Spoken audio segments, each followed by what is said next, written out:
You will be shocked with what I'm going to reveal today. You thought that is helping you, but surprisingly killing your CSAT and NPS score. We will also modify some of the sample statements that maybe newbie and tenure customer service representative are using, and we will present examples that you can use and apply immediately. You don't want to skip any part of this video, as you will miss the best tips that can improve your practices which impact your scores.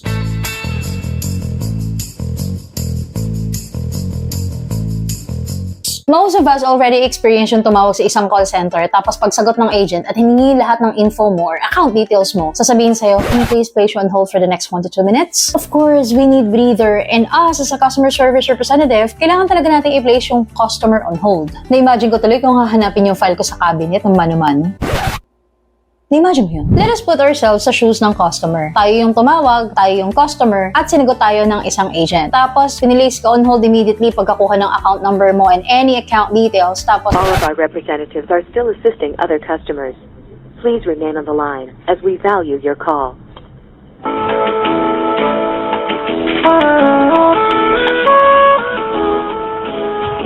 ang hold music, gusto mo ba? Gusto mo ba na hin-hold ka na matagal? Hindi, di ba? That's why, my first tip is use your hold time wisely. Ibig sabihin, kailangan mo siyang gamitin sa mga situation like you have to ask your supervisor's approval if there's anything na kailangan ng approval nila. Sa mga complicated situations and call scenarios. If you need to turn down a request, kailangan mo ring i-place yung customer on hold, just like what I have discussed from this video. Placing your customer on hold on the onset of the call is akala natin okay lang as a customer service representative. Pero actually, akala mo lang okay to. Pero hindi pala. Because just like what I have mentioned, you have to put yourself in the place of the customer. Gusto mo ba yung hold music? Di ba hindi? That's why, nagtataka ka bakit ginawa ko naman lahat sa call na to, pero bakit bagsak pa rin yung NPS or CSAT score ko? It's because they don't want to be placed on hold onset pa lang ng call. Ano ka ba? This is one of the practices na akala natin mga customer service representative is okay lang. And sadly, it impacts our customer service satisfaction score greatly. This is the reason why I wasn't able to pay my bills and you guys deactivated my service.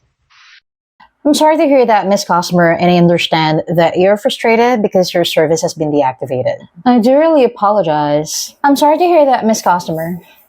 Aw, sorry to hear that.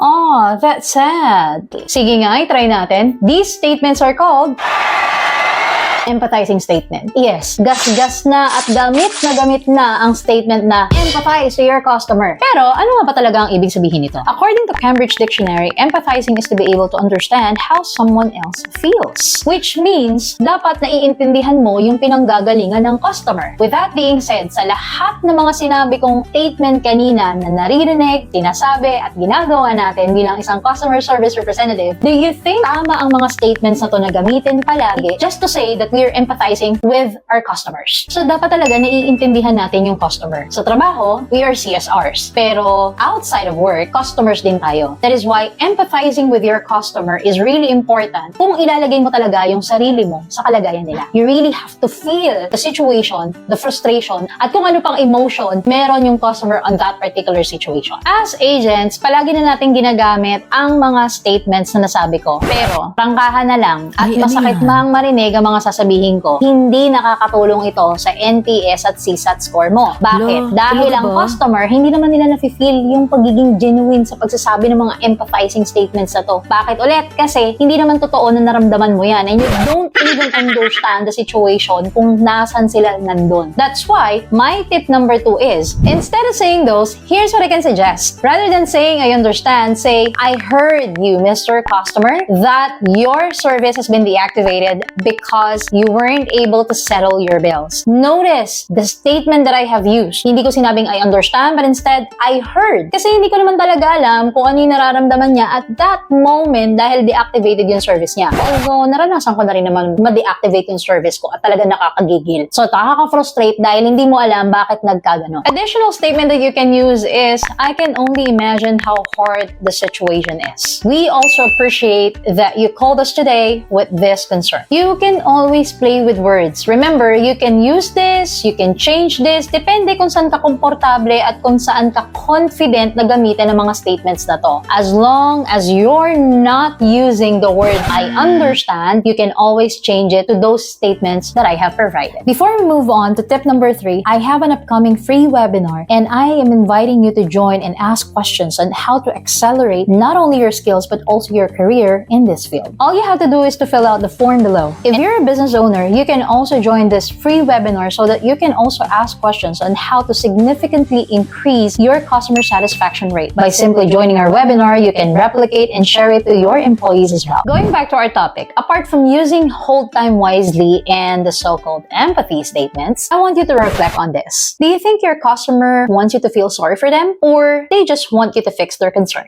This realization will give you a leverage on this next step. Of course, you cannot say to the customer that you're gonna solve their problem immediately, right? You cannot even promise that you will do something immediately to their problem. But with our next step, it'll also give your customer an idea that you're going to solve their problem without you jeopardizing your company's rules and policies. So instead of saying, I will not be able to activate this, I won't be able to do that, I will not be able to do this because you have to do this first in order for us to, trust me, these statements are not helping, not encouraging, it'll just aggravate your customers more. Alam ko, nakasanayan na nating sabihin ang mga bagay na to as agent. Kaya lang, this is the reason why I am providing you all of these tips because it will help you to enhance the way you communicate things to your customer. As you have noticed, mas positive, mas maganda pakinggan, but I'm not saying that you have to sugarcoat. Di ka naman nagsisinungaling kay customer. Sabi nga, it's not what you say, but how you say it. So just like what I've discussed in my previous video,